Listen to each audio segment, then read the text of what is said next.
ಓಂ ಶಾಂತಿ. ಓಂ ಶಾಂತಿ. ಇವತ್ತಿನ ವಿಷಯ ನವದಾ ಭಕ್ತಿ ಅಂತ. ಮೊದಲು ಭಕ್ತಿ ಅಂತಂದ್ರೆ ಏನು ಅಂತ ತಿಳ್ಕೊಳ್ಳೋಣ. ನವದಾ ಅಂತಂದ್ರೆ ಅಕ್ಕವರು ಹೇಳಿದಾಗೆ ನವವಿಧದ ಭಕ್ತಿ ಅಂತ, ಅಥವಾ ಅಂದ್ರೆ ಆ ಭಕ್ತಿಯಲ್ಲಿ ಸಂಪೂರ್ಣವಾಗಿ ಮುಳುಗಿ ಹೋಗುವಂಥದ್ದು. ಅದಕ್ಕೆ ನವದಾ ಭಕ್ತಿ ಅಂತ ಹೇಳ್ತಾರೆ. ಆ ನವವಿಧದ ಭಕ್ತಿಯಲ್ಲಿ ಒಬ್ಬೊಬ್ಬರು ಒಂದೊಂದು ರೀತಿ ಡೆಫಿನೇಷನ್ ಅನ್ನ ಕೊಡಬಹುದು. ಅಂದ್ರೆ 9 ಏನಿದೆ ಕ್ವಾಂಟಿಟಿ, ಬೇರೆ ಬೇರೆ ಶಬ್ದವನ್ನು ಯೂಸ್ ಮಾಡಬಹುದು. ಆದರೆ ಮುಖ್ಯವಾಗಿ ನವದಾ ಭಕ್ತಿ ಅಂತಂದ್ರೆ ಆ ಭಕ್ತಿಯಲ್ಲೇ ಸಂಪೂರ್ಣವಾಗಿ ಮುಳುಗೋಗುವಂಥದ್ದು. ಹಾಗಿದ್ರೆ ಭಕ್ತಿ ಅಂತಂದ್ರೆ ಏನು? ಭಕ್ತಿಯ ಫಲ ಬಾಬಾ ಜ್ಞಾನ ಅಂತ ಹೇಳ್ತಾರೆ. ಭಕ್ತಿಯಲ್ಲೂ ಕೂಡ ನಾನು ಭಾವನೆಯ ಫಲವನ್ನ ಕೊಡ್ತೇನೆ ಅಂತ ಹೇಳ್ತಾರೆ.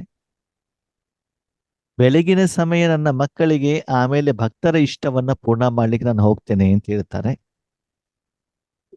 ದ್ವಾಪರ ಯುಗದಿಂದನೇ ಭಕ್ತರ ಇಷ್ಟ ಪೂರ್ಣ ಮಾಡ್ಲಿಕ್ಕೆ ನಾನು ಈ ಪ್ರಪಂಚಕ್ಕೆ ಬರಬೇಕಾಗ್ತದೆ ಅಂತ ಹೇಳ್ತಾರೆ.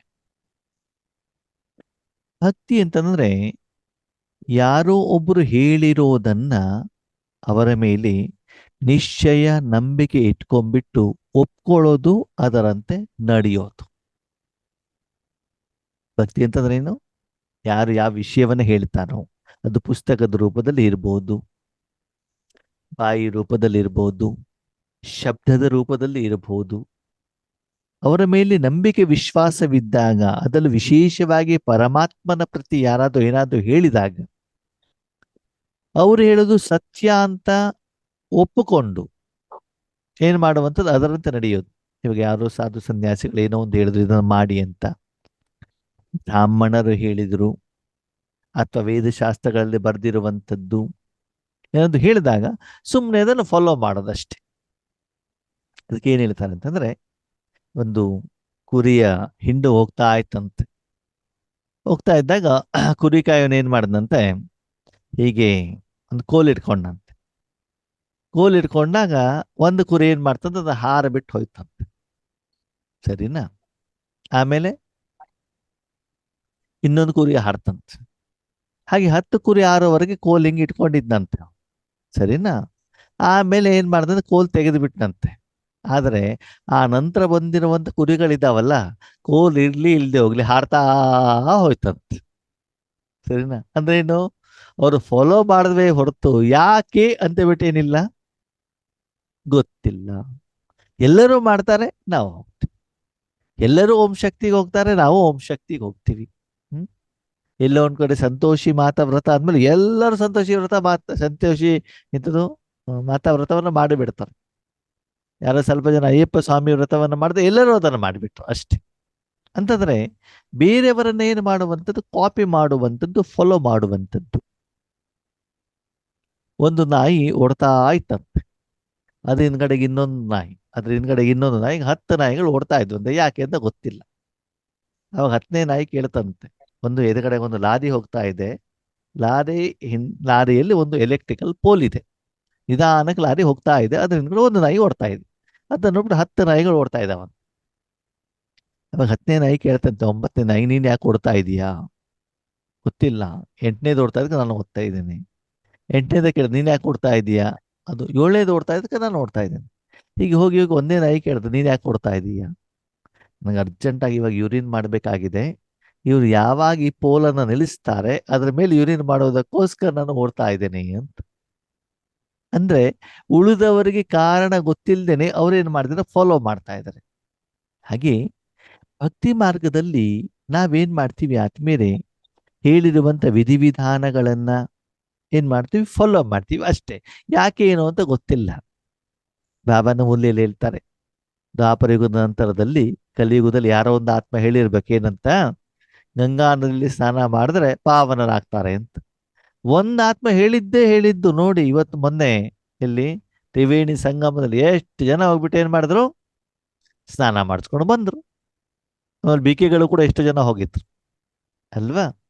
ಹಾಗೆ ಇಲ್ಲಿ ಹೇಳ್ತಾರೆ ನವದಾ ಭಕ್ತಿ ಅಂತಂದ್ರೆ ಭಗವಂತನ ಪ್ರತಿ ಯಾರೋ ಒಂದು ವಿಷಯಗಳನ್ನ ಹೇಳಿದಾಗ ಅದನ್ನ ತುಂಬಾ ಸ್ಟ್ರಾಂಗ್ ಆಗಿ ಏನು ಮಾಡುವಂಥದ್ದು, ಫಾಲೋ ಮಾಡುವಂಥದ್ದು ಸಾಧಾರಣವಾಗಿ ಅಲ್ಲ. ಈಗ ತಮ್ಮಲ್ಲೂ ಕೂಡ ಗೊತ್ತು, ಇವಾಗ ಶಿವರಾತ್ರಿ ಅಂತ ಒಂದು ಬರುತ್ತೆ ಅಂತ ತಿಳ್ಕೊಳ್ಳಿ, ಅದರ ನಿಯಮಗಳಿರ್ತವೆ. ಕೆಲವರು ಏನ್ ಮಾಡ್ತಾರೆ, ಶಿವರಾತ್ರಿ ಅಂತಂದ್ರೆ ಫುಲ್ ಡೇ ಒಂದು ಹನಿ ಎಂಜಿಲನ್ನು ಕೂಡ ನಂಗೋದಿಲ್ಲ, ಉಪವಾಸ ಅಂತದೇನು, ಒಂದು ಹನಿ ಎಂಜಿಲನ್ನು ಕೂಡ ನಿಂಗೋದಿಲ್ಲ. ಮತ್ತೆ ಕೆಲವರು ನಾವು ನೋಡಿದೀವಿ, ಬೆಂಗಳೂರಿನಲ್ಲಿ ತುಂಬಾ ಜನ, ಬೆಂಗಳೂರಿನ ಬೇರೆ ಬೇರೆ ಕಡೆಯಿಂದ ಚಪ್ಪಲಿ ಹಾಕೊಳ್ಳದೇನೆ ಧರ್ಮಸ್ಥಳಕ್ಕೆ ಏನ್ ಮಾಡ್ತಾರೆ, ಪಾದಯಾತ್ರೆಯನ್ನ ಮಾಡ್ತಾರೆ. ಕಾಲಲ್ಲಿ ಬೊಬ್ಬೆ ಬಂದಿರ್ತದೆ, ಕಷ್ಟ ಬಂದಿರ್ತದೆ, ಆದ್ರೂ ಕೂಡ ಹೋಗ್ತಾರೆ. ಮಂಡಿ ನೋವಿದ್ರು ಕೂಡ ತಿರುಪತಿ ತಿಮ್ಮಪ್ಪ ದರ್ಶನಕ್ಕೆ ಏನ್ ಮಾಡ್ತಾರೆ, ಮೆಟ್ಲು ಹತ್ತಾರೆ, ಕಷ್ಟ ಆಗ್ತಾ ಇರ್ತದೆ, ಆದ್ರೂ ಕೂಡ ಏನ್ ಮಾಡೋದು, ಹೋಗುವಂಥದ್ದು. ಹಾಗೆ ನಿಯಮಗಳನ್ನು ತುಂಬಾ ಸ್ಟ್ರಾಂಗ್ ಆಗಿ ಫಾಲೋ ಮಾಡುವಂಥದ್ದು. ಅಯ್ಯಪ್ಪ ಸ್ವಾಮಿ ಭಕ್ತನ ತಾವು ನೋಡಿರ್ಬೇಕು. ಅವಾಗ ಅವರು ಮಾಲೆಯನ್ನು ಹಾಕಿರ್ತಾರಲ್ಲ, ಅವಾಗ ಡಿಸೆಂಬರ್ ಜನವರಿ ತಿಂಗಳು ತುಂಬಾ ಏನಿರ್ತದೆ, ಚಳಿ ಇರ್ತದೆ. ಆವಾಗಲೂ ಕೂಡ ಮೈ ಮೇಲೆ ಒಂದು ಟವೆಲ್ ಹಾಕೊಂಡು ತಂಡಿ ಸ್ನಾನನೇ ಮಾಡೋದು ಅಲ್ವಾ. ಕೆಲವೊಂದು ನಿಯಮಗಳನ್ನ ತುಂಬಾ ಸ್ಟ್ರಾಂಗ್ ಆಗಿ ಏನ್ ಮಾಡುವಂಥದ್ದು, ಫಾಲೋ ಮಾಡುವಂಥದ್ದು. ಅದಕ್ಕೆ ಏನ್ ಹೇಳ್ತಾರೆ, ನವದಾ ಭಕ್ತಿ. ಅದಕ್ಕೆ ಮೀರಾ ಮತ್ತು ನಾರದನ ಉದಾಹರಣೆಯನ್ನ ಬಾಬಾ ಕೊಡ್ತಾರೆ. ನಾರದ ಯಾವಾಗಲೂ ಕೂಡ ಬಾಯಲ್ಲಿ ಏನ್ ಹೇಳ್ತಾ ಇದ್ರು, ಏನ್ ಹೇಳ್ತಾ ಇರ್ತಾರೆ ನಾರದ, ನಾರಾಯಣ ನಾರಾಯಣ ನಾರಾಯಣ ನಾರಾಯಣ ನಾರಾಯಣ ನಾರಾಯಣ ನಾರಾಯಣ ಅದು ಹೇಳೋದಲ್ಲೇನೆ ಏನು ಗಮನ. ಹಾಗೆ ಎಷ್ಟೋ ಜನ ನಂಬರ್ಗಳು ಶಿವಬಾಬಾ ಶಿವಬಾಬಾ ಶಿವಬಾಬಾ ಶಿವಬಾಬಾ ಶಿವಬಾಬಾ ಶಿವಬಾಬಾ ಹೇಳ್ತಾನೆ ಇರ್ತಾರೆ. ಬಾಯ್ ಕುಂತಾಗ್ಲೂ ಶಿವಬಾಬಾ, ನಿಂತಾಗ್ಲೂ ಶಿವಬಾಬಾ ಅಲ್ವಾ. ಮೀರಾ ಏನ್ ಮಾಡ್ತಿದ್ಲಂತ ಯಾವಾಗ್ಲೂ ಕೂಡ ಕೃಷ್ಣನ ಗಾಯನ ಕೃಷ್ಣನ ಗಾಯನ ಕೃಷ್ಣನ ಗಾಯನ, ಅದಲ್ಲೇ ಏನ್ ಮಾಡುವಂಥದ್ದು, ಮುಳುಗೋಗುವಂಥದ್ದು. ಹಂಗಂತ ಎಲ್ಲಾ ಭಕ್ತರು ಆ ರೀತಿ ಮಾಡ್ತಾರ ಇಲ್ಲ ಅಲ್ವಾ. ಕೆಲವರು ಈ ಶಿವರಾತ್ರಿ ಬಗ್ಗೆ ತೆಗೆದುಕೊಂಡಾಗ ಉಪವಾಸ ಬಾಬಾ ಹೇಳ್ದಲ್ಲ, ಕೆಲವರು ಎಂಜಿಲು ಕೂಡ ನುಂಗೋದಿಲ್ಲ. ಕೆಲವರು ಏನ್ ಮಾಡ್ತಾರೆ, ಉಪವಾಸ ಅಂತಂದ್ರೆ ಈ ಅನ್ನ ಗಿನ್ನ ತಿನ್ನಬಾರ್ದಷ್ಟೇ, ರೊಟ್ಟಿ ಚಪಾತಿ ತಿನ್ಲಿಕ್ಕೆ ಅಡ್ಡಿಲ್ಲ. ಸರಿ, ಸ್ವಲ್ಪ ಹೊಡೆದ ಏನಾಗುತ್ತೆ, ಚೇಂಜ್ ಆಗ್ತದೆ. ಇನ್ನು ಕೆಲವರು ಏನ್ ಮಾಡ್ತಾರೆ, ಆ ಹಣ್ಣುಗಳನ್ನ ತಿನ್ಬಹುದಪ್ಪ, ಹಣ್ಣು ಹಾಲು ಕುಡಿಬಹುದು ಅಷ್ಟೇ, ಆದ್ರೆ ಬೇರೆ ಯಾವ್ದನ್ನು ತಿನ್ನಬಾರ್ದು. ಇದಕ್ಕೆ ನವದಾ ಭಕ್ತಿ ಅಂತ ಹೇಳೋದಿಲ್ಲ. ನವದಾ ಭಕ್ತಿ ಅಂದ್ರೆ ಸ್ಟ್ರಿಕ್ಟ್ ಆಗಿ ಫಾಲೋ ಮಾಡುವಂತ. ಸರಿ, ಶಿವರಾತ್ರಿ ಜಾಗರಣೆ ಆಗಿರ್ಬೇಕು. ಕೆಲವೊಬ್ರು ಏನ್ ಮಾಡ್ತಾರೆ, ಭಜನೆ ಮಾಡ್ತಾ ಜಾಗರಣೆ ಮಾಡ್ತಾರೆ. ಸರಿ, ಇನ್ನು ಕೆಲವೊಬ್ರು ಏನ್ ಮಾಡ್ತಾರೆ, ದೇವಸ್ಥಾನಕ್ಕೆ ವಿಸಿಟ್ ಮಾಡಿ ಜಾಗರಣೆ ಮಾಡ್ತಾರೆ. ಇನ್ನು ಕೆಲವೊಬ್ರು ಏನ್ ಮಾಡ್ತಾರೆ, ಟಿವಿಯಲ್ಲಿ ಭಕ್ತಿ ಪ್ರಧಾನ ಫಿಲ್ಮ್ಗಳು ಬರ್ತಾವೆ, ಅದನ್ನ ನೋಡ್ಬಿಟ್ಟು ಜಾಗರಣೆ ಮಾಡ್ತಾರೆ. ಇನ್ನು ಕೆಲವೊಂದು ಊರುಗಳಲ್ಲಿ ಶಿವರಾತ್ರಿ ಸಮಯದಲ್ಲಿ ಪೌರಾಣಿಕ ನಾಟಕಗಳನ್ನು ಇಟ್ಕೊಂಡಿರ್ತಾರೆ ಜಾಗರಣೆ ಮಾಡ್ಬೇಕಂತ, ನಾಟಕ ನೋಡೋದ್ರ ಮೂಲಕ ಜಾಗರಣೆ ಮಾಡೋದಿರ್ತದೆ. ಇನ್ನು ಕೆಲವರು ರಾತ್ರಿ ಫಿಲ್ಮ್ ಅನ್ನ ನೋಡ್ಬಿಟ್ಟು ಜಾಗರಣೆ ಮಾಡೋದು. ಇನ್ನು ಕೆಲವರು ಇಸ್ಪಿಟ್ ಆಡ್ತಾ ಆಡ್ತಾ ಜಾಗರಣೆ ಮಾಡೋದು. ಒಟ್ಟು ಜಾಗರಣೆ ಆದಾಯ್ತು ನೋಡಿ. ಎಲ್ಲರೂ ಭಕ್ತರೇನೆ, ಎಲ್ಲರಿಗೂ ಜಾಗರಣೆ ಮಾಡಬೇಕು ಅನ್ನುವಂತ ಉದ್ದೇಶ ಇದೆ, ಕಾರ್ಯದಲ್ಲೂ ಕೂಡ ತಂದಿದ್ದಾರೆ. ಆದರೆ ವಿಧಿ ಬೇರೆ ಅಲ್ವಾ. ನವದಾ ಭಕ್ತಿ ಅಂದ್ರೆ ಸ್ಟ್ರಾಂಗ್. ಅವ ತುಂಬಾ ಉದಾಹರಣೆನ ಕೊಡ್ತಾರೆ. ಹಳೆ ಕಾಲದಲ್ಲಿ ನೋಡಿ, ನಾವೇ ಚಿಕ್ಕವರಿದ್ದಾಗ ಅಯ್ಯಪ್ಪ ಸ್ವಾಮಿ ಮಾಲೆ ಹಾಕ್ಬೇಕು ಅಂತಂದ್ರೆ ಮಿನಿಮಮ್ 3 ತಿಂಗಳವರು ಮಾಲೆ ಏನೇನ್ ಮಾಡ್ಬೇಕಿತ್ತು, ಧಾರಣೆ ಮಾಡ್ಬೇಕಿತ್ತು ಅಲ್ವಾ. ಅವ್ ಮನೆಯಿಂದ ಹೊರಗಡೆ ಇರೋರು, ಹೆಣ್ಮಕ್ಳು ಇರುವಂತ ಸ್ಥಳದಲ್ಲಿ ಯಾರ ಕೈಯಲ್ಲೂ ಆಹಾರ ತಿಂತಾ ಇರ್ಲಿಲ್ಲ, ಅವರು ಮನೆಗೆ ಕೂಡ ಬರ್ತಿರ್ಲಿಲ್ಲ. ಎಲ್ಲೊಂದು ಸ್ವಾಮಿ ಸ್ವಾಮಿ ಸ್ವಾಮಿ ಅಂತ ಹೇಳೋರು ಅಲ್ವಾ. ಚಪ್ಪಲಿ ಇಲ್ದೆ ಓಡಾಡೋರು ಅವಾಗ ಅಲ್ವಾ. ಆಮೇಲೆ ನಿಧಾನಕ್ಕೆ ಏನಾಯ್ತು ಅಂತ ಹೇಳಿದ್ರೆ, ಪತ್ನಿ ಕೈಯಿಂದ ಆಹಾರ ತಿನ್ಬಾರ್ದು, ಅಮ್ಮನ ಕೈಯಲ್ಲಿ ತಿನ್ಬಹುದು ಅಂತಾಯ್ತು. ಚರ್ಮದ ಚಪ್ಪಲಿ ಹಾಕೊಳ್ಳುವಂಗಿಲ್ಲ, ಏನ್ ಮಾಡ್ಬೋದು, ಸ್ಲೀಪರ್ ಹಾಕೊಳ್ಬಹುದು ಅಂತಾಯ್ತು. ಸರಿನಾ. ಆಮೇಲೆ ಏನಾಯ್ತು ಅಂತಂದ್ರೆ, ಹೋಟೆಲ್ ತಿನ್ಬಹುದು, ಬಾಳೆಲಲ್ಲಿ ತಿನ್ಬಹುದು ಅಂತಾಯ್ತು. ಸರಿನಾ. ಆಮೇಲೆ ಏನಾಗ್ತದೆ, ಈರುಳ್ಳಿ ಬೆಳ್ಳುಳ್ಳಿ ತಿಂದ್ರು ಆಗತ್ತೆ ಅಂತಾಯ್ತು.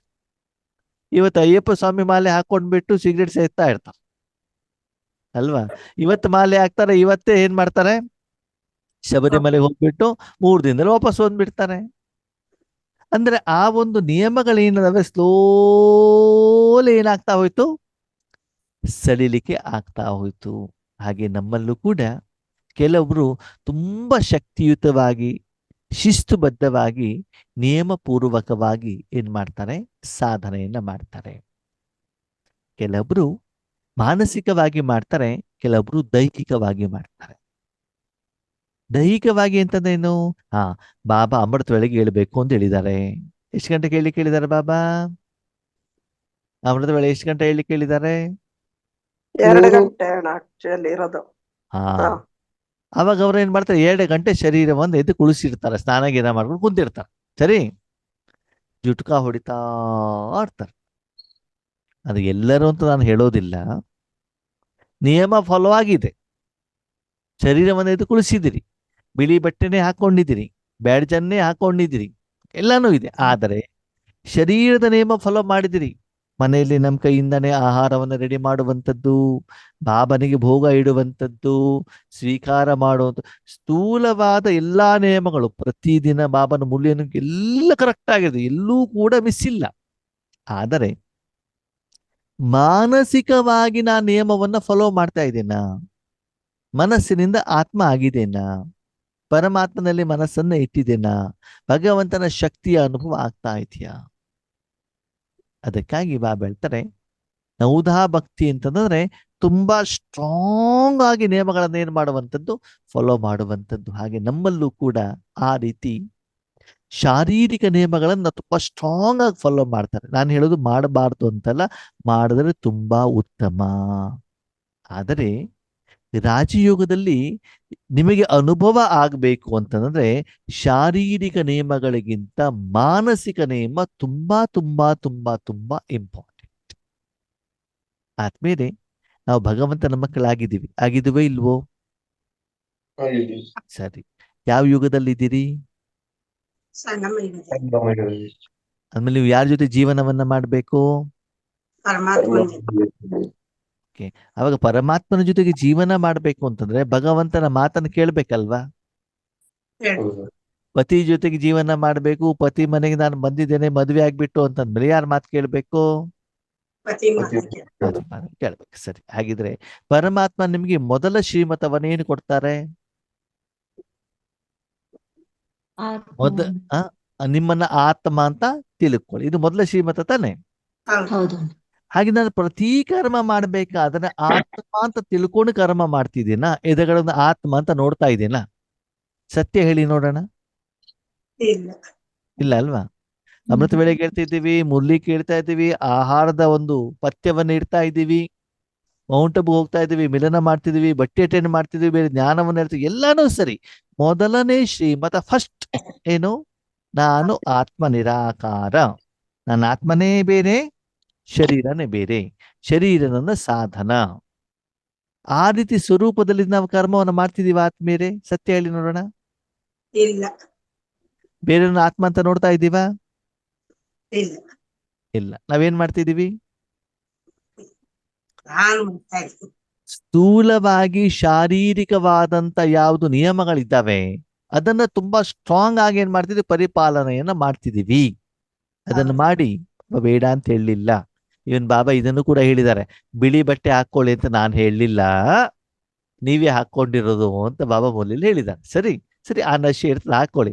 ಆದ್ರೆ ಬಾಬಾ ಹೇಳ್ತಾರೆ, ಆತ್ಮವನ್ನ ಬಿಳಿ ಇಟ್ಕೊಳ್ಳಿ, ಆತ್ಮವನ್ನ ಶುದ್ಧ ಇಟ್ಕೊಳ್ಳಿ, ಮನಸ್ಸನ್ನ ಶುದ್ಧ ಇಟ್ಕೊಳ್ಳಿ. ಅಂದ್ರೆ ಇಲ್ಲಿ ಬಾಬಾ ಹೇಳ್ತಾರೆ, ಭಕ್ತರಲ್ಲೂ ಕೂಡ ಎಂಥ ಆತ್ಮರು ಇದ್ದಾರೆ ಅಂತಂದ್ರೆ, ತಮ್ಮ ಶರೀರವನ್ನ ತೆಗೆದುಕೊಂಡು ಹೋಗಿ ಕಾಶಿ ಕಲ್ವಟಲ್ಲಿ, ಕಾಶಿಯಲ್ಲಿ ಒಂದು ಬಾವಿ ಇದೆ ಅಂತ, ಸರಿನಾ? ಬಾವಿಯಲ್ಲಿ ಒಂದು ತ್ರಿಶೂಲ ಇದೆ. ಅಲ್ಲಿ ಹೋಗ್ಬಿಟ್ಟು ಏನ್ ಮಾಡ್ತಾರೆ ಅಂತಂದ್ರೆ, ನಾನು ಸ್ವರ್ಗಕ್ಕೆ ಹೋಗ್ಬೇಕು ಅಂತ ತಮ್ಮನ್ನು ತಾವೇನ್ ಮಾಡ್ತಾರೆ, ಭಗವಂತನಿಗೋಸ್ಕರ ಆತ್ಮಹತ್ಯೆನ ಮಾಡ್ಕೊಳ್ತಾರೆ. ಗಾಯನ ಮಾಡೋದು, ವರ್ಣನೆ ಮಾಡೋದು, ಹಾಡನ್ನಾಡೋದು, ಕೀರ್ತನೆ ಮಾಡೋದು, ನೃತ್ಯವನ್ನ ಮಾಡೋದು, ಉಪವಾಸ ಮಾಡೋದು, ಜಾಗರಣೆ ಮಾಡೋದು, ಅದು ಸರಿ. ಆದರೆ ತಮ್ಮ ಜೀವನವನ್ನೇ ಏನ್ ಮಾಡ್ಕೊಳ್ತಾರೆ, ಭಗವಂತನಿಗೋಸ್ಕರ ಅಂತ್ಯ ಮಾಡ್ಕೊಳ್ತಾರೆ ಅಲ್ವಾ? ಅಷ್ಟು ಸ್ಟ್ರಾಂಗ್ ಆಗಿ ಭಕ್ತಿ ಮಾಡುವಂತವ್ರು ಇದ್ದಾರೆ. ಹೀಗೆ ಶಕ್ತಿಯುತವಾಗಿ ಏನ್ ಮಾಡ್ತಾರೆ, ನೌದಾ ಭಕ್ತಿ. ಎಷ್ಟು ಕಷ್ಟ ಆದವನು ಕೂಡ ಏನ್ ಮಾಡೋದಿಲ್ಲ, ನೀರನ್ನ ಕುಡಿಯೋದಿಲ್ಲ. ನಮ್ಮಲ್ಲೂ ಕೂಡ ಕೆಲವೊಂದ್ಸಲ ನಾನು ನೋಡಿದ್ದೇನೆ, ಭಕ್ತಿ ಮಾರ್ಗದಲ್ಲಿ ಅವರು ಬೆಳಿಗ್ಗೆ ಎದ್ದ ಮೇಲೆ ಮನೆಯೆಲ್ಲ ಕೆಲಸ ಮುಗಿಸಿ ಎಲ್ಲಾ ಭೋಜನ ರೆಡಿ ಮಾಡಿ ದೇವರಿಗೆ ನೈವೇದ್ಯ ಕೊಡುವವರೆಗೂ ಕೂಡ ಅವ್ರೇನ್ ಮಾಡೋದಿಲ್ಲ, ಒಂದು ಹನಿ ನೀರು ಕೂಡ ಕುಡಿಯೋದಿಲ್ಲ.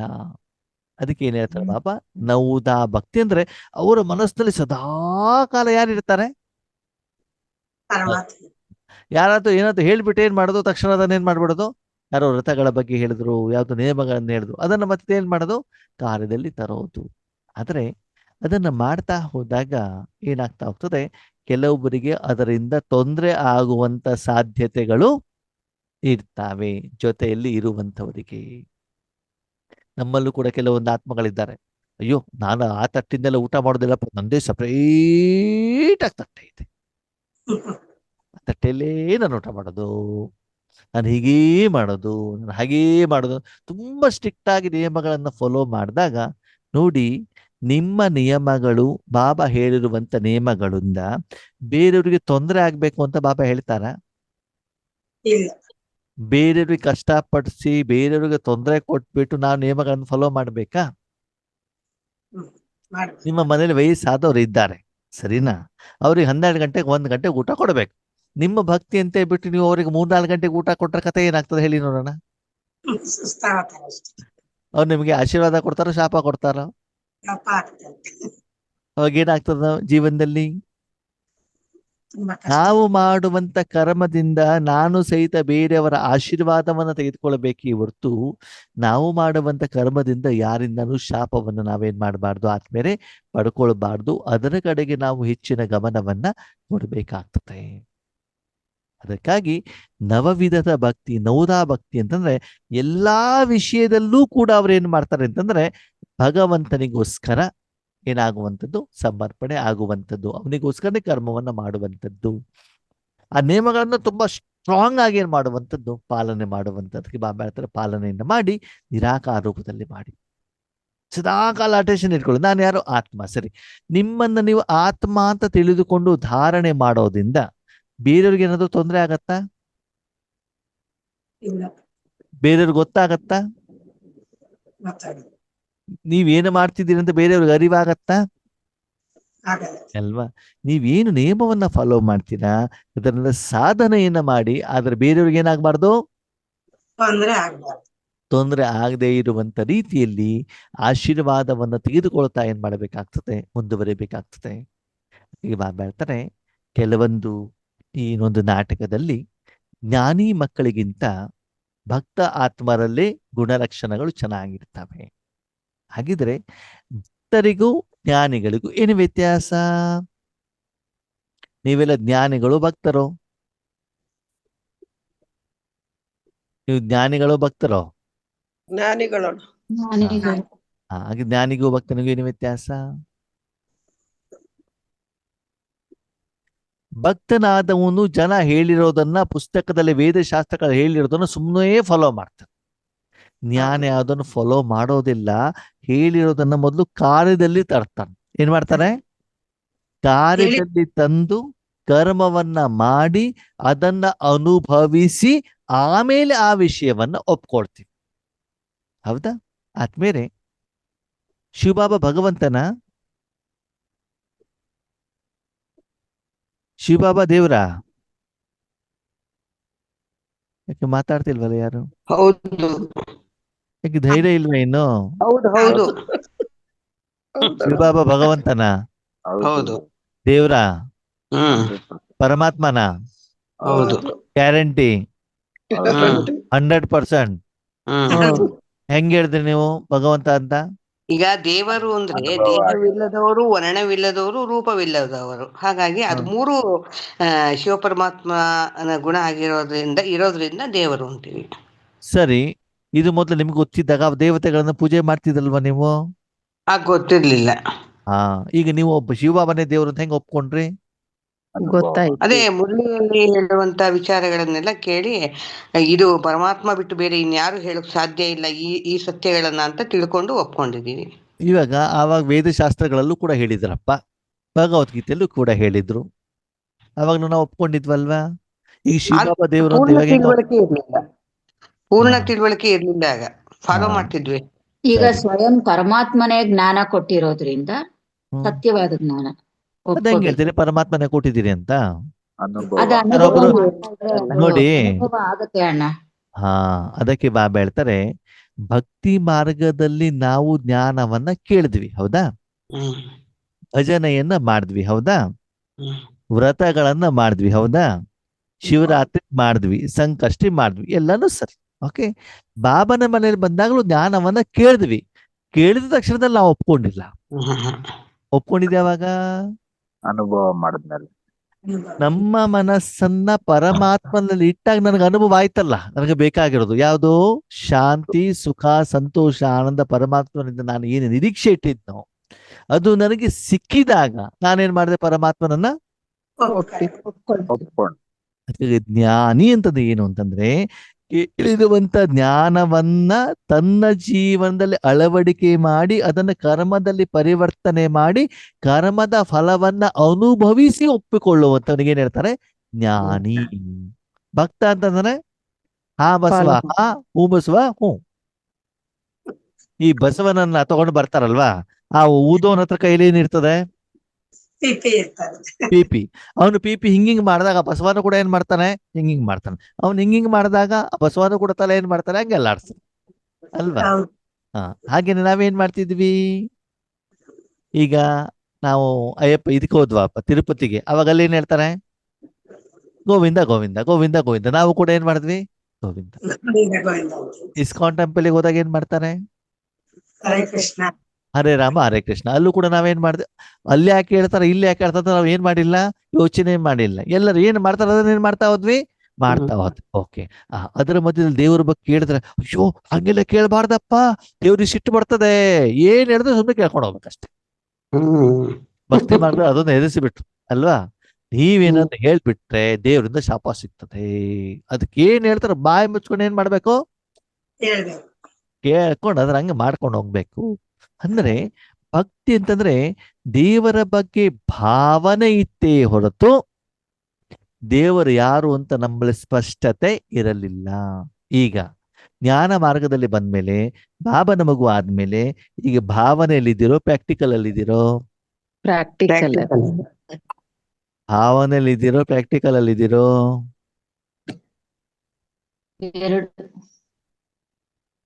ಪ್ರಾಕ್ಟಿಕಲ್ ಅಲ್ಲಿ ಇದೀವಣ್ಣ, ಈಗ ಅನುಭವ ಮಾಡ್ತಾ ಇದೀವಿ ಡೈಲಿ. ಬಾಬಾ ಹೇಳ್ತಾರೆ, ಇವತ್ತು ಕೂಡ ಬರೀ ಬಾಯಲ್ಲಿ ಶಿವಬಾಬಾ ಶಿವಬಾಬಾ ಶಿವಬಾಬಾ ಅಂತ ನೀವಿನ್ನು ಭಾವನೆಯಲ್ಲೇ ಇದ್ದೀರಿ. ಏನ್ ಹೇಳಿ? ಇನ್ನೂ ಕೂಡ ಬಾಯಲ್ಲಿ ಶಿವಬಾಬಾ ಶಿವಬಾಬಾ ಇದು ಇನ್ನೂ ಭಾವನೆಯಲ್ಲಿ ಇದ್ದೀರಿ. ಪ್ರಾಕ್ಟಿಕಲ್ ಯಾವಾಗ? ಜ್ಞಾನಿಗಳು ಯಾವಾಗ? ಅನುಭವ ಮಾಡಿದಾಗ. ನಿಮ್ಮ ಮನಸ್ಸನ್ನ ಪರಮಾತ್ಮನಲ್ಲಿ ಇಟ್ಟಾಗ ಸಪ್ತ ಗುಣಗಳ ಅನುಭವ ಆ ಸಮಯದಲ್ಲಿ ನಿಮಗೆ ಆದರೆ ಅವಾಗದೇನು? ಪ್ರಾಕ್ಟಿಕಲ್. ಅರ್ಥ ಆಯ್ತಾ? ಭಗವಂತನಲ್ಲಿ ಮನಸ್ಸನ್ನಿಟ್ಟಾಗ, ಕರ್ಮವನ್ನು ಮಾಡಿದಾಗ, ಕರ್ಮಯೋಗದಲ್ಲಿ ಇದ್ದಾಗ ಆ ಭಗವಂತನ ಜೊತೆಯ ಸುಖದ ಅನುಭವ ನಿಮಗೆ ಆಗ್ಬೇಕು. ಅವಾಗೇನಾಗ್ತದೆ? ಅದಕ್ಕೆ ಜ್ಞಾನಿಗಳು ಅಂದ್ರೆ ಭಗವಂತ ಯಾರು ಅಂತ ನನಗೇನಾಯ್ತು ಗೊತ್ತಾಯ್ತು. ಗುಲಾಬ್ ಜಾಮೂನ್ ಫೋಟೋದಲ್ಲಿ ನೋಡೋದು ಬೇರೆ, ಕಣ್ಣಲ್ಲಿ ನೋಡೋದು ಬೇರೆ, ಆಮೇಲೆ ನಾಲ್ಗೆ ಮೇಲೆ ಇಟ್ಬಿಟ್ಟು ಅನುಭವಿಸೋದು ಬೇರೆ. ಬೇರೆಯವರ ಮಾತನ್ನ ಕೇಳಿಬಿಟ್ಟು ಭಗವಂತ ಯಾರು ಅಂತ ನಾನು ಅರ್ಥ ಮಾಡ್ಕೊಳ್ಳೋದಲ್ಲ, ನಾನು ಸಾಧನೆಯನ್ನ ಮಾಡಿ ಏನ್ ಮಾಡ್ಬೇಕಾಗ್ತದೆ? ಭಗವಂತ ಯಾರು ಅಂತ ತಿಳ್ಕೊಳ್ಬೇಕಾಗ್ತದೆ. ಅದಕ್ಕಾಗಿ ಬಾಬಾ ಹೇಳ್ತಾರೆ, ಭಕ್ತಿಯಿಂದ ಜ್ಞಾನಕ್ಕೆ ನಾವು ಬರಬೇಕಾಗ್ತದೆ. ಇವತ್ತು ಕೂಡ ಎಷ್ಟೋ ಮಕ್ಕಳು ನೋಡಿ, ನವೋದಯ ಭಕ್ತಿಯಲ್ಲೂ ಕೂಡ ಬೆಳಿಗ್ಗೆ ಎದ್ದು ತಣ್ಣೀರು ಸ್ನಾನ ಮಾಡಿ ಎಷ್ಟು ಸಮಯದವರೆಗೂ ಕೂಡ ಏನ್ ಮಾಡ್ತಾರೆ? ಪೂಜೆ ಪುನಸ್ಕಾರ ಗಂಟೆ ಕಟ್ಲೆ. ಅವರು ಒಂದ್ಸಲ ಪೂಜಾ ರೂಮಿಗೆ ಹೋದ್ರೆ ಎಷ್ಟೇ ಇಂಪಾರ್ಟೆಂಟ್ ಇದ್ರು ಯಾರ ಫೋನು ಕೂಡ ಏನ್ ಮಾಡೋದಿಲ್ಲ, ರಿಸೀವ್ ಮಾಡೋದಿಲ್ಲ, ಯಾರ ಹತ್ರ ಮಾತು ಕೂಡ ಆಡೋದಿಲ್ಲ. ಅಷ್ಟು ಸ್ಟ್ರಾಂಗ್ ಆಗಿ ಏನ್ ಮಾಡ್ತಾರೆ? ಭಕ್ತಿಯನ್ನ ಮಾಡ್ತಾರೆ ಅಲ್ವಾ? 101 ಸುತ್ತು, ಅಶ್ವತ್ಥ ಕಟ್ಟೆ ಸುತ್ತೋದೇನು, ಮತ್ತೊಂದು ಮಾಡೋದು, ಎಷ್ಟೆಲ್ಲ ಇವತ್ತು ಮಾಡ್ತಾ ಇದಾರೋ ಇಲ್ವೋ? ಮೊದ್ಲು ನೀವು ಮಾಡ್ತಾ ಇದ್ರೋ ಇಲ್ವೋ? ಈಗಲೂ ಮಾಡ್ತಾ ಇದ್ದೀರೋ ಇಲ್ವೋ? ಇಲ್ಲ, ಈಗ ಈಗಲೂ ಕೆಲವರು ಮಾಡ್ತಿದ್ದಾರೆ. ಯಾಕಂದ್ರೆ ಭಯ, ಭಕ್ತಿ ಮಾರ್ಗದ ಶಾಪ ಕೊಟ್ಬಿಟ್ರೆ ಅಂತ. ಅಂದ್ರೆ ಇನ್ನೂ ನಾವು ಭಕ್ತಿ ಮಾರ್ಗವನ್ನ ಫಾಲೋ ಮಾಡ್ತಿದೀವಿ ಅಂತಂದ್ರೆ ಸಂಪೂರ್ಣವಾಗಿ ಪರಮಾತ್ಮನ ಮೇಲೆ ನಮ್ಗೇನ್ ಬಂದಿಲ್ಲ? ನಿಶ್ಚಯ ಬಂದಿ. ಸರಿ, ಮನೇಲಿದ್ದಾರೆ, ಬೇರೆಯವರೆಲ್ಲ ಭಕ್ತಿ ಮಾರ್ಗದಲ್ಲಿ ಇದ್ದಾರೆ, ಅವರಿಗೆ ಬೇಜಾರಾಗಬಾರ್ದು ಅಂತ ಮಾಡೋದು ಬೇರೆ. ಅದು ನಮಗೆ ಇಷ್ಟಪಟ್ಟು ಬಿಟ್ಟು ನಾವು ಮಾಡ್ತಾ ಇದ್ದೀವಿ ಅಂತಂದ್ರೆ ಇನ್ನೂ ನಮ್ಮ ಭಕ್ತಿ ಇನ್ನೂ ಏನಾಗಿಲ್ಲ? ಪೂರ್ಣ ಆಗಿಲ್ಲ. ಒಂದು ಕಾಲು ಭಕ್ತಿಯ ದೋಣಿಯಲ್ಲಿ, ಇನ್ನೊಂದು ಕಾಲು ಜ್ಞಾನದ ದೋಣಿ. ಜ್ಞಾನದ ದೋಣಿಯಲ್ಲಿ ಇಟ್ಕೊಂಡ್ಬಿಟ್ಟು ಏನ್ ಮಾಡಿದೀವಿ ಅಂತಂದ್ರೆ ಆ ಕಡೆಗೆ ಆ ಟೂರ್ ಇದ್ರು ಹೋಗ್ತಾ ಇರೋದು, ಈ ಕಡೆ ಈ ಟೂರ್ ಇದ್ರು ಹೋಗ್ತಾ- ಇವಾಗ ನಮ್ಮಲ್ಲಿ ಏನಾಗಿದೆ, ಜ್ಞಾನಿಗಳಿಗೂ ಕೂಡ ಭಕ್ತರ ಟೂರ್ ಹಾಕ್ಬಿಟ್ಟಿದ್ದಾರೆ ಅಲ್ವಾ. ಆ ಟೂರ್ ಇದ್ದಾಗ ಬೇಗ ಓಡೋಗ್ಬಿಡ್ತೀವಿ ನಾವು. ಅದೇನರ್ಥ, ಇನ್ನೂವರೆಗೂ ನಾವು ಸಂಪೂರ್ಣ ಜ್ಞಾನಿಗಳು ಆಗಿಲ್ಲ. ಆಗಿಲ್ಲ ಅಂತ ಅರ್ಥ ಅಲ್ವಾ. ಅದಕ್ಕೆ ಹೇಳ್ತಾರೆ ನೌದಾ ಭಕ್ತಿ ಅಂತಂದ್ರೆ ಎದುರುಗಡೆ ಹೇಳಿರುವಂಥವರ ಮೇಲೆ ನಂಬಿಕೆ ವಿಶ್ವಾಸವನ್ನ ಇಟ್ಟು ಅದನ್ನು ಒಪ್ಕೊಳ್ಳುವಂಥದ್ದು ನೌದಾ ಭಕ್ತಿ ಅಥವಾ ಕೇವಲ ಭಕ್ತಿ. ನೌದಾ ಭಕ್ತಿ ಅಂತಂದ್ರೆ ಆ ಭಕ್ತಿಯಲ್ಲಿ ಹೇಳಿರುವಂತ ವಿಷಯವನ್ನು ತುಂಬಾ ಸ್ಟ್ರಾಂಗ್ ಆಗಿ ಏನು ಮಾಡುವಂಥದ್ದು, ಫಾಲೋ ಮಾಡುವಂಥದ್ದು, ಕಾರ್ಯದಲ್ಲಿ ತರುವಂಥದ್ದು ನೌದಾ ಭಕ್ತಿ. ಹಾಗೆ ನೀವು ಕೂಡ ಬಾಬಾ ಹೇಳಿರುವಂತ ಕೆಲವೊಂದು ವಿಷಯವನ್ನ ಏನ್ ಮಾಡ್ಬೇಕು, ತುಂಬಾ ಸ್ಟ್ರಾಂಗ್ ಆಗಿ ಕಾರ್ಯದಲ್ಲಿ ತರಬೇಕಾಗ್ತದೆ, ವಿಶೇಷವಾಗಿ ಮಾನಸಿಕವಾಗಿ ನಾವು ತರಬೇಕಾಗ್ತದೆ. ಈಗ ನಾವು ನವದಾ ಭಕ್ತಿಯನ್ನ ಮಾಡೋಣವು, ಬ್ರಾಹ್ಮಣರಾಗೋಣವು. ಬ್ರಾಹ್ಮಣ ಬ್ರಾಹ್ಮಣರಾಗ್ಬಿಟ್ಟು ನಿರಾಕಾರ ನಿಯಮಗಳನ್ನ ಏನ್ ಮಾಡೋಣ, ಕಾರ್ಯದಲ್ಲಿ ತರುವಂತ ಪ್ರಯತ್ನವನ್ನ ನಾವು ಮಾಡಬೇಕಾಗ್ತದೆ. ಅದಕ್ಕಾಗಿ ಅಲ್ಲಿ ಕೆಲವೊಂದು ನಿಯಮಗಳೇನಿದೆ ಅದೇ ನಿಯಮವನ್ನ ಇಲ್ಲೂ ಕೂಡ ಆ ಸಂಸ್ಕಾರ ಇರುವಂತ ಕಾರಣದಿಂದ ಇಲ್ಲೂ ಕೂಡ ಬಾಬನ ಮಕ್ಕಳು ಏನ್ ಮಾಡ್ತಿದ್ದಾರೆ, ಅದನ್ನ ಕಾರ್ಯದಲ್ಲಿ ತರ್ತಾ ಇದ್ದಾರೆ. ಆದ್ರೆ ಆತ್ಮೇರೆ ಅಲ್ಲಿ ಕೀರ್ತನೆ ಭಜನೆ ಎಲ್ಲ ಮಾಡ್ತಾರಲ್ಲ, ಅದೇ ರೀತಿಯಲ್ಲಿ ಶಿವಬಾಬಾ ನನ್ನ ಆತ್ಮ ಬಿಂದು ಅಜರ ಅಮರ ಅವಿನಾಶಿ ಅಂತ ಏನ್ ಮಾಡ್ಬಿಡಿ, ಕೀರ್ತನೆ ವರ್ಣನೆ ಗಾಯನ ಮಾಡ್ಬೇಕು, ಮಾಡಬಾರ್ದು. ಮಾಡಬಾರ್ದು. ಮತ್ತೆ ಏನ್ ಮಾಡ್ಬೇಕು, ಮಾನಸಿಕವಾಗಿ ನಿಮ್ಮ ಲೌಕಿಕ ತತ್ವ ಹತ್ರ ಹೋಗ್ಬಿಟ್ಟು ಗಾಯನ ಮಾಡ್ತೀರಾ? ಇಲ್ಲ. ನಿನ್ನ ಹತ್ರ ಇಷ್ಟು ಬಿಲ್ಡಿಂಗ್ ಇದೆ, ಇಷ್ಟು ಕಾರ್ ಇದೆ, ಇಷ್ಟು ಬಂಗಾರ ಇದೆ, ನನಗೆ ಇಷ್ಟು ಶಿಕ್ಷಣ ಕೊಟ್ಟಿದೆ, ನಿನ್ನ ಹೆಸರು ಇದು, ನಿನ್ನ ಮನೆ ಇದು, ಅಡ್ರೆಸ್ ಇದು ಅಂತ ಬಿಟ್ಟೆಲ್ಲ ಹೇಳ್ತೀರಾ? ಮತ್ತೇನ್ ಮಾಡ್ತೀರಿ?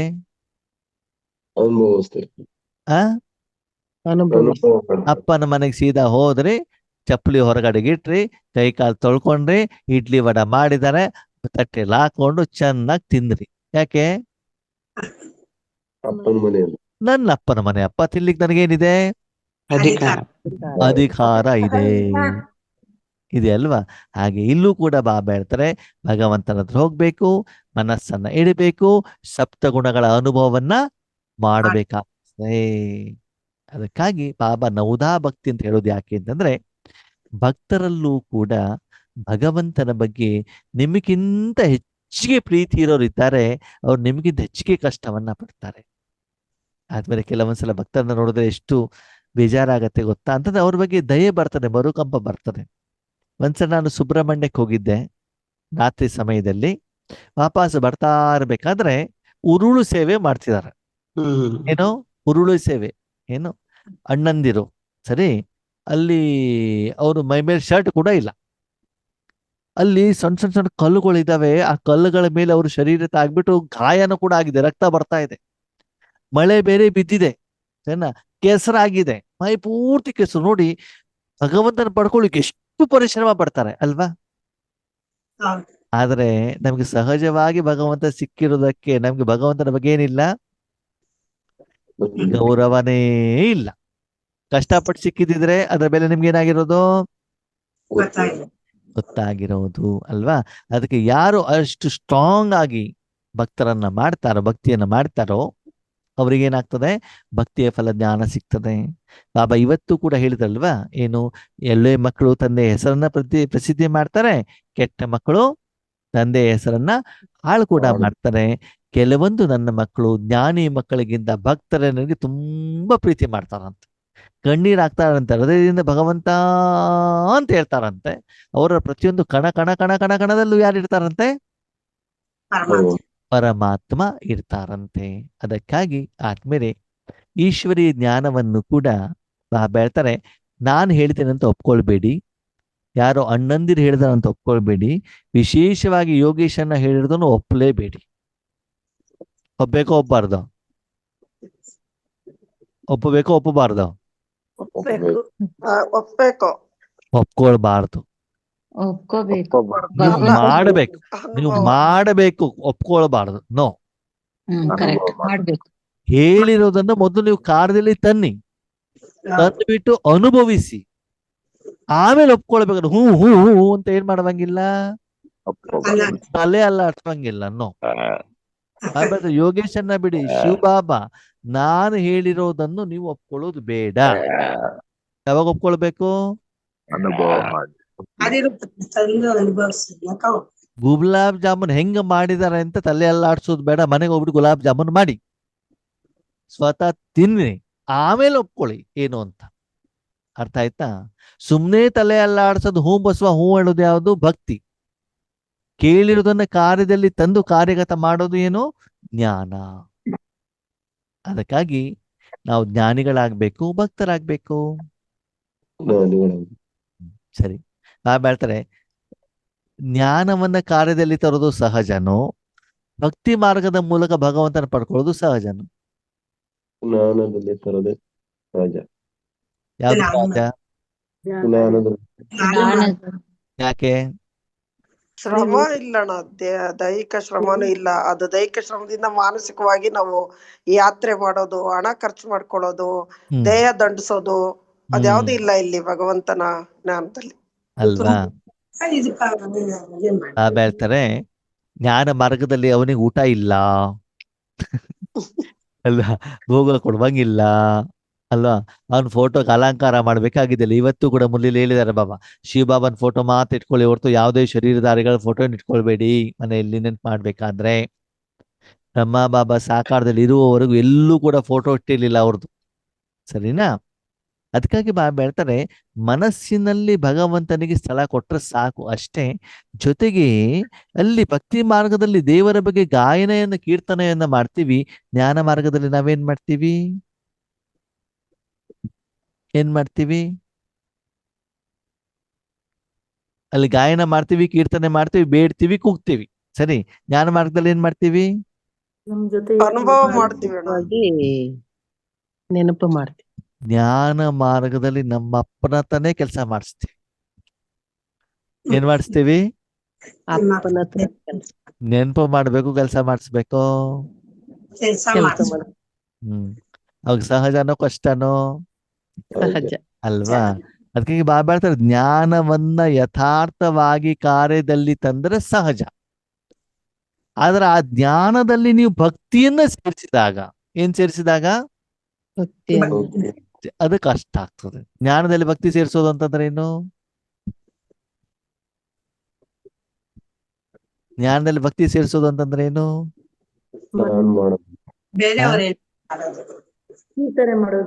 ಸ್ಥೂಲವಾಗಿ ಜ್ಞಾನದಲ್ಲಿ ಭಕ್ತಿ ಮಾಡೋದು ಅಂತಂದ್ರೆ ಬೆಳಗ್ಗೆ ಎದ್ದ ತಕ್ಷಣ ಮನೇನೋ ಸೆಂಟರ್ ಕ್ಲೀನ್ ಮಾಡೋದು, ರಂಗೋಲಿ ಹಾಕೋದು, ಹೂ ತಕೊಂಡು ಬರೋದು, ಅದನ್ನ ಹಾರ ಮಾಡೋದು, ಅದಕ್ಕೆ ಫೋಟೋ ಹಾಕೋದು, ಬಾಬನಿಗೆ ಭೋಗ ತಿನ್ಸೋದು. ಓಕೆನಾ? ಬಾಬನ ಹಾಡನ್ನ ಹಾಡೋದು, ಅಗರಬತ್ತಿ ಹಚ್ಚೋದು, ದೀಪ ಹಚ್ಚೋದು. ಸರಿ, ಅಷ್ಟೆಲ್ಲ ಮಾಡ್ಬಿಟ್ಟು ಯೋಗ ಕೂತ್ಕೊಂಡಾಗ ನಿದ್ರೆ ಮಾಡ್ಬೇಡ. ಅವಾಗ ಏನಾಯ್ತು? ಏನಾಯ್ತು ಅವಾಗ? ನೋಡಿ, ನಾನ್ ನಿಂದನೆ ಮಾಡ್ತೀನಿ, ದಯವಿಟ್ಟು ಯಾರು ತಪ್ಪು ತಿಳ್ಕೊಳ್ಬೇಡಿ. ಏನಪ್ಪ ಎಲ್ಲಾ ಕಡೆ ಇದನ್ನ ಮಾಡ್ತಾರೆ, ಇವ್ರು ಹಿಂಗ್ ಹೇಳ್ತಿದ್ದಾರೆ ಅಂತ ಹೇಳ್ಬಿಟ್ಟು. ಓಕೆ, ನಾವ್ ಹೇಳೋದು ಏನು ಅಂತಂದ್ರೆ ಅದನ್ನ ಮಾಡಬೇಡಿ ಅಂತ ಹೇಳಿಲ್ಲ. ಅದನ್ನ ಮಾಡುವಂತ ಸಮಯದಲ್ಲಿ ಭಗವಂತನ ನೆನಪಿನಲ್ಲಿ ಇದ್ದು ಮಾಡಿ ಅಂತ ನಾವು. ಯಾಕಂದ್ರೆ ಅದು ಮಾಡುವಂತ ಪ್ರೊಸೆಸ್ ಅಲ್ಲಿ ಅದ್ರ ಕಡೆ ಗಮನ ಇಟ್ಬಿಟ್ಟು ಭಗವಂತ ನೆನಪನ್ನ ಏನ್ ಮಾಡ್ಬಿಡ್ತೀವಿ ನಾವು? ಮರ್ತ ಬಿಡ್ತೀವಿ.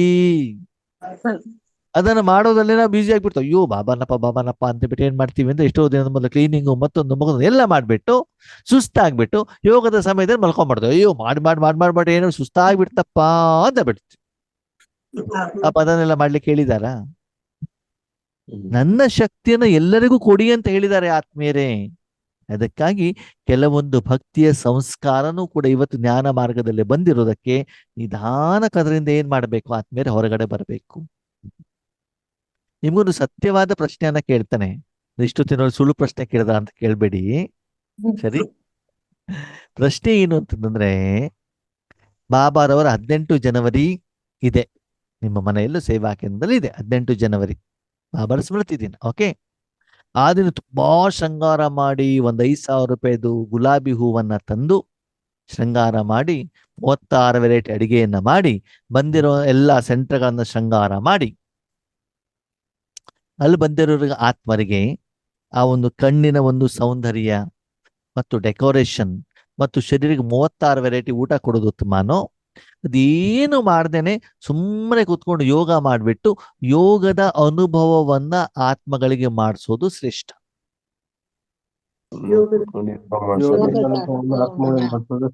ಯಾವುದು ಶ್ರೇಷ್ಠ?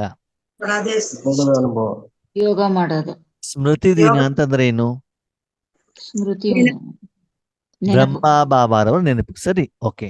ಈಗ ಬ್ರಹ್ಮ ಬಾಬಾ ಅವರ ಫೋಟೋಗೆ ಗುಲಾಬಿ ಹೂವಿನ ಹಾರ ಹಾಕಿದಾಗ ಖುಷಿ ಪಡ್ತಾರೋ, ಅಥವಾ ನಿಮ್ಮ ಮನಸ್ಸನ್ನು ಗುಲಾಬಿ ಮಾಡ್ಬಿಟ್ಟು ನಿರಾಕಾರ ಶಕ್ತಿ ಕೊಟ್ಟಾಗ ಬಾಬಾ ಖುಷಿ ಪಡ್ತಾರೋ?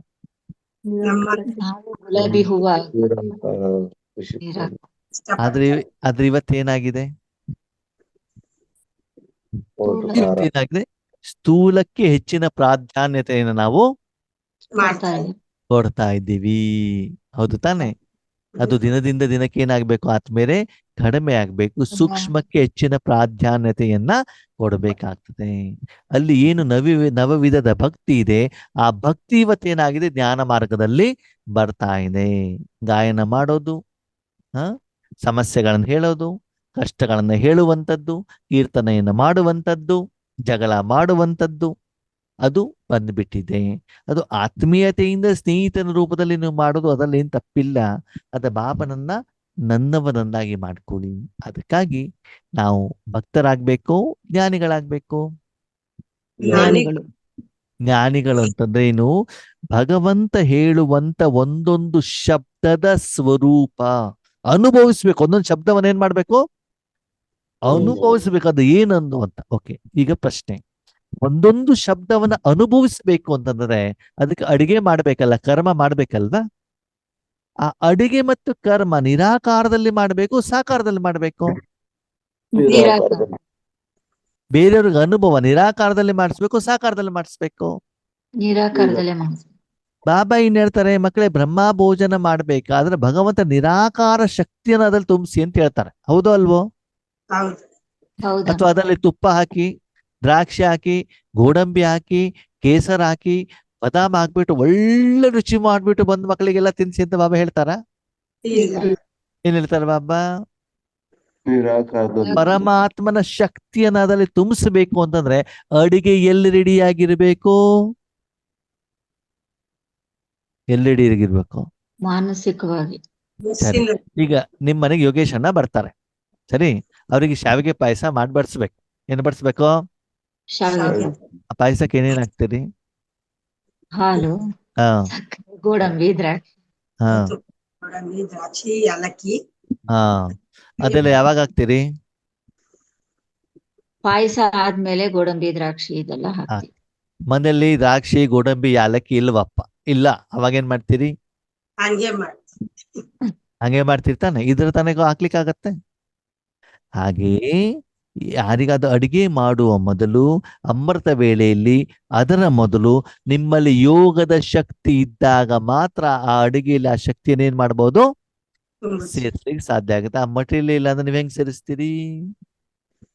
ಈಗ ಹೇಳಿ ಆತ್ಮೀಯರೇ, ಪ್ರತಿಯೊಂದು ಕರ್ಮಕ್ಕೂ ನಿರಾಕಾರ ಶಕ್ತಿಯನ್ನ ಹಾಕುವುದರ ಮೂಲಕ ಈಶ್ವರ್ಯ ಸೇವೆಗೆ ನಿಮಿತ್ತರಾಗಬೇಕು, ಅಥವಾ ಭಕ್ತಿ ಮಾರ್ಗದ ರೂಪದಲ್ಲಿ ತೋರಿಕೆಯ ಭಕ್ತಿಯನ್ನ ಮಾಡಬೇಕು.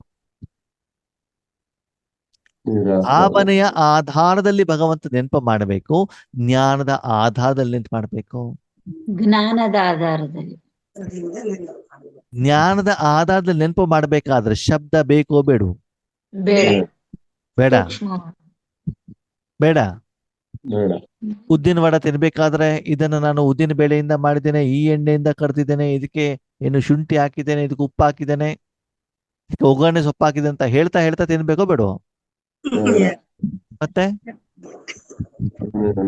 ಅನುಭವ ಮಾಡ್ತಾ ತಿನ್ಬೇಕು. ರುಚಿ ಅನುಭವ ಮಾಡ್ಬೇಕಷ್ಟೇ ತಾನೆ?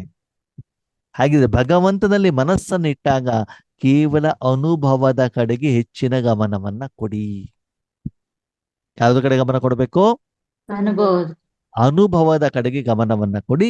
ಸ್ಥೂಲದ ಕಡೆಗೆ, ಸಂಕಲ್ಪದ ಕಡೆಗೆ, ಶಕ್ತಿಯ ಕಡೆಗೆ ಗಮನವನ್ನ ಮಕ್ಕಳೇ ಕಡಿಮೆಯನ್ನ ಮಾಡಿ. ಅದಕ್ಕೆ ಬಾಬಾ ಹೇಳ್ತಾರೆ, ಆ ನವದಾ ಭಕ್ತಿಯ ಸಂಸ್ಕಾರ ಜ್ಞಾನ ಮಾರ್ಗದಲ್ಲಿ ಏನು ಬಂದಿದೆ ಅದನ್ನೇನ್ ಮಾಡ್ತಾ ಹೋಗಿ ಕಡಿಮೆ ಮಾಡ್ತಾ ಬಂದ್ಬಿಟ್ಟು ಬಾಬಾ ಏನು ಜ್ಞಾನವನ್ನ ಹೇಳ್ತಾರೋ ಅದನ್ನ ಕಾರ್ಯಗತ ಮಾಡ್ತಾ ಹೋಗಿ. ಸರಿ. ಈಗ ನಾವು ಭಕ್ತರಾಗ್ಬೇಕು ಜ್ಞಾನಿಗಳಾಗ್ಬೇಕು? ಹಾಗಿದ್ರೆ ಯಥಾರ್ಥ ಜ್ಞಾನಿಗಳು ಯಾರು? ಭಕ್ತಿಯಲ್ಲಿ ಭಗವಂತನ ಪ್ರತಿ ಏನು ಮಾಡ್ತಾರೆ? ಪೂಜನ, ಗಾಯನ, ಕೀರ್ತನ, ವರ್ಣನ್ ಅಲ್ವಾ? ಇಲ್ಲಿ ಏನ್ ಮಾಡ್ಬೇಕು? ಅನುಭವ ಮಾಡ್ಬೇಕು, ಅನುಭವ ಮಾಡ್ಬೇಕು. ಸ್ವತಃ ಭಗವಂತನ ಹತ್ರ ಕರ್ಮ ಮಾಡಿಸ್ಬೇಕು. ಇಲ್ಲಿ ಗಾಯನ ಇಲ್ಲ, ಏನ್ ಹೇಳಿ? ಗಾಯನನೂ ಇಲ್ಲ, ವರ್ಣನೂ ಇಲ್ಲ. ಪ್ರಾಕ್ಟಿಕಲಿ ಭಗವಂತ ಹತ್ರ ಏನ್ ಮಾಡ್ಬೇಕು? ಕರ್ಮವನ್ನ ಮಾಡಿಸಿ, ಏನು ನಾವು ಗಾಯನವನ್ನ ಮಾಡಿದೀವು ಭಕ್ತಿ ಮಾರ್ಗದಲ್ಲಿ, ಆ ಗಾಯನದ ಅನುಭವವನ್ನ ನಾವು ಮಾಡಬೇಕಾಗ್ತದೆ. ಹಾಗೆ ಜ್ಞಾನ ಮಾರ್ಗ ಶ್ರೇಷ್ಠನೋ ಭಕ್ತ ಮಾರ್ಗ ಶ್ರೇಷ್ಠನೋ? ಹಾಗಿದ್ರೆ ಪ್ರತಿದಿನ ಎಷ್ಟು ಜ್ಞಾನಿಗಳಾಗಿ ನಾವು ಪ್ರತಿಯೊಂದು ಕರ್ಮವನ್ನು ಮಾಡ್ತಾ ಇದ್ದೀವಿ ಅಂತ ಏನ್ ಮಾಡೋಣ? ನಮಗೆ ನಾವು ಚೆಕ್ ಮಾಡ್ಕೊಳ್ಳೋಣ. ಸರಿನಾ? ಅಚ್ಚಾ. ಓಂ ಶಾಂತಿ.